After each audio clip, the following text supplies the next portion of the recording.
Ce roman, il est dit en 3 voix. L'une de ces voix, c'est celle d'un chef de guerre huron qui s'appelle Oiseau. At this point in the novel, Bird has landed in New France, in the capital of New France, Habitation, which is now present-day Quebec City. Et au moment précis du roman, Oiseau est arrivé à Québec, qui à l'époque s'appelait seulement l'Habitation. Il est venu en Nouvelle-France et c'est à ce moment précis que se déroule l'extrait. And at this point, the great Champlain has thrown a feast for the Huron and has given them wine. Et Samuel de Champlain, qui était à l'époque gouverneur de la Nouvelle-France, a donné un festin en l'honneur des Hurons et il leur sert du vin. An hour later, I am ashamed and embarrassed for my sauvage, and more so for my countrymen. Oh, this is Christophe, sorry. So this is Christophe telling the story. Same story though, but this is Christophe watching Champlain have given his Huron. Et en fait, ce soir-là, ce n'est pas la voix de Oiseau que vous allez entendre, mais celle de ce jeune jésuite français qui s'appelle Christophe. So it's Christophe. Pardon. Same backstory though. An hour later, I am ashamed and embarrassed for my sauvage, and more so for my countrymen who have given them this poison. The Huron pass a long pipe around the table, smoking and making speeches, slurring their words as Bird watches with that same stony look on his face, his hand still on the barrel of the musket. The pipe comes to Champlain and he puffs it contemplatively before passing it to the one beside him. Another sauvage stands and waving his arms speaks so unclearly I can't understand much. An hour later, Champlain slips away, no one but Bird seeming to notice. Outside, a large bonfire is set, and like moths, the sauvages are drawn to it, one by one until the room is empty, the table and floor scattered with bones. I let the candles burn out as I stand at the window and stare down below me to them dancing and singing around the fire, most of them stumbling drunk, others passed out on the periphery. The singing and shouting and shrill cries of anguish, the souls below me cast in the bright light of the flame, their painted faces twisted and ghastly, remind me of something I have seen before back home. A painting, maybe? A woodcut from my youth in Brittany? Behind me, the scrape of a chair. I turn and peer into the darkness.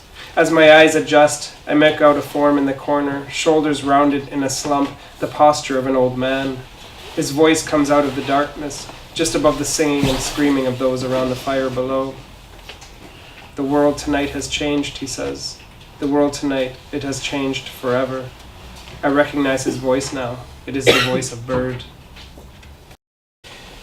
J'observe ces hommes qui connaissent l'ivresse pour la première fois de leur vie. Certains ont les yeux dans le vide, d'autres parlent entre eux avec animation sans plus se soucier de l'étiquette.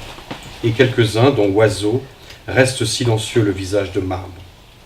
1 heure plus tard, je me sens honteux et gêné pour mes sauvages, et davantage encore pour mes compatriotes qui leur ont donné ce poison à boire. Les Hurons font circuler une longue pipe, et ils fument en se lançant dans des discours, l'élocution de plus en plus pâteuse, tandis qu'Oiseau contemple la scène, l'expression toujours aussi indéchiffrable. Il n'a pas lâché le mousquet qu'il tient par le canon. La pipe arrive à Champlain, qui tire une bouffée d'un air pensif avant de la passer à son voisin. Un autre sauvage se lève et, agitant les bras, entame un laïus d'une voix si indistincte que je n'en saisis pratiquement pas un mot. Champlain finit par s'éclipser sans que personne le remarque sinon Oiseau. Dehors, on a allumé un grand feu vers lequel, pareil à des papillons de nuit, les sauvages sont attirés.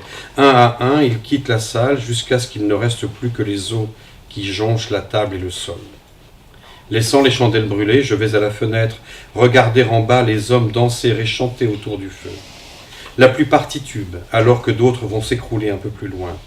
Les chants, les hurlements, les cris d'angoisse, les faces spectrales peintes et contorsionnées, éclairées par la lueur tremblotante des flammes, me rappellent quelque chose que j'ai déjà vu dans mon pays. Un tableau peut-être, ou une gravure sur bois aperçue en Bretagne pendant mon enfance. J'entends derrière moi le raclement d'une chaise. Me retournant pour scruter la pénombre, je distingue une silhouette dans un coin, les épaules voûtées, qui semble être celle d'un vieil homme. Sa voix jaillit des ténèbres, juste assez forte pour couvrir le bruit des chants et des cris qui s'élèvent d'en bas. Ce soir, le monde a changé. Ce soir, le monde a changé à jamais. Je reconnais alors la voix, c'est celle d'oiseaux. I say that this novel is a part of my DNA. It's a part of who I am as a mixed blood person who grew up in the area where it happens. Et je dis souvent que ce livre il fait un peu partie de mon ADN, que c'est un livre qui est au cœur de qui je suis. Et d'ailleurs, je suis né dans cette région du Canada où le roman se déroule. I spent my childhood on the reserves and went to a Jesuit high school, so I lived with both feet in these two worlds. Je viens d'une famille qui est le fruit du métissage et j'ai passé ma jeunesse à la fois sur les réserves indiennes par le biais de la famille de ma mère et j'ai été éduqué dans un établissement tenu par des jésuites. But something told me, and I trusted it, when I was setting out to write my first novel, don't write this yet because you're not good enough, you won't be able to do it yet. Et au début, même si c'était mon intention d'en faire mon premier livre, quelque chose m'a dit que je n'étais pas prêt pour l'écrire, qu'il fallait que j'attende. So I chose an easy subject as my first novel instead, which is the First World War.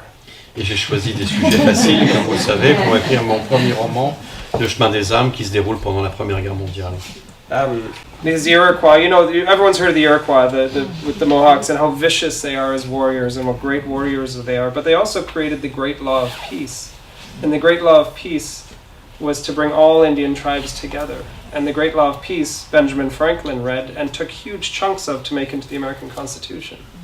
Et c'est vrai qu'on a trop souvent l'idée des Iroquois comme étant ces guerriers impitoyables, qu'ils ont su être vraiment quand ils étaient en guerre, mais c'était aussi des gens qui avaient développé un système d'organisation politique extrêmement avancé, régi par la grande loi de la paix, qui avait pour fonction de réunir les Indiens tous ensemble. Et Benjamin Franklin, qui a été à une époque commissaire aux affaires indiennes, a approché les Iroquois, s'est intéressé à leur culture et à leur organisation politique, et il s'est beaucoup inspiré de leur mode de fonctionnement pour créer la Constitution des États-Unis d'Amérique.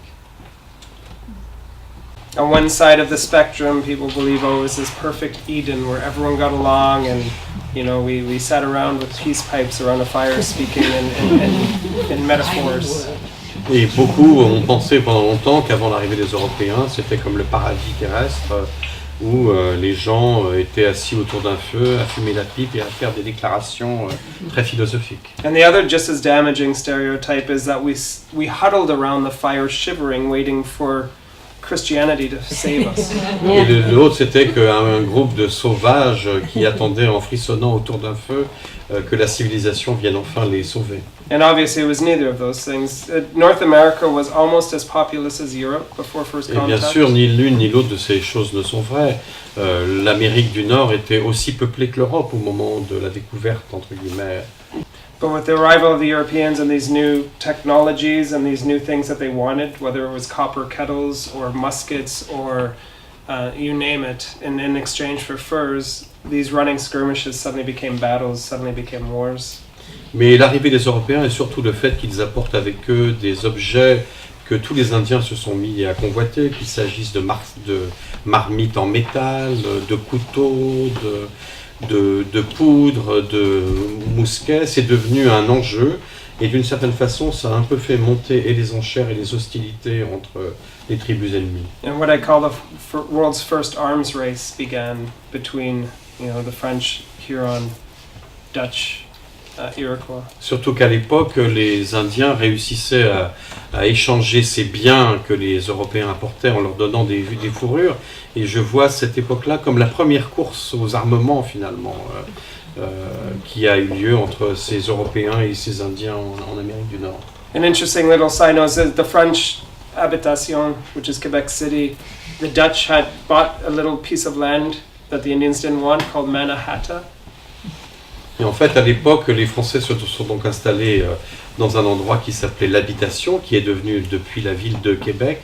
Et les Hollandais avaient acheté un morceau de terre dont les Indiens n'avaient pas vraiment l'utilité à l'époque, qui s'appelait Mannahatta. And that little island became Et cette petite ville est devenue Manhattan depuis, la ville de New York. You have to research, or else you're going to end up with James Fenimore Cooper. C'est vrai que j'ai fait beaucoup de recherches et même si Effectivement, les Indiens étaient un peuple de tradition orale. Il y a eu beaucoup d'écrits à cette époque des Jésuites eux-mêmes, pour commencer. Which is a wonderful adventure novel, but it's an imagined. Si on ne fait pas ce travail de recherche, on finit par écrire Le Dernier des Mohicans, qui est un livre formidable, mais qui n'a pas grand-chose à voir avec la réalité. And I explained to the students this afternoon when I was speaking with the students, who were amazing, by the way. What a great school! But I explained to them this idea of just because something's written in a book doesn't make it true. Et cet après-midi, avec la rencontre avec les lycéens super de Bergerac, je leur ai dit que c'est pas parce que c'est dans un livre que c'est vrai. It makes it the true according to the victor and according to the conqueror, but not necessarily to those who lost. C'est vrai que la victoire elle est souvent celle du vainqueur, et ça ne veut pas dire que la vérité n'est pas du côté de ceux qui ont perdu. The oral tradition among native cultures is just as important, if not more important, than the book tradition. Et pour moi, finalement, la tradition orale, telle qu'elle se perpétue du côté des vaincus, elle est tout aussi importante que l'histoire officielle écrite par les vainqueurs. And people who don't understand this often scoff at this. Et c'est vrai que parfois des gens ne comprennent pas cette vérité-là. But the oral tradition in each culture is so strong that there's always a group of people who are from childhood up are going to be the keepers of that tradition, are going to be the keepers of the stories, who are going to be the storytellers, who will and again pass that on to the next generation. This has happened for thousands of years. Et la tradition orale, elle a toujours été importante chez les Indiens depuis des milliers d'années, que finalement, elle se transmet de génération en génération, que les gens qui sont dépositaires de certaines histoires font tout pour qu'elles soient à leur tour transmises à la génération d'après.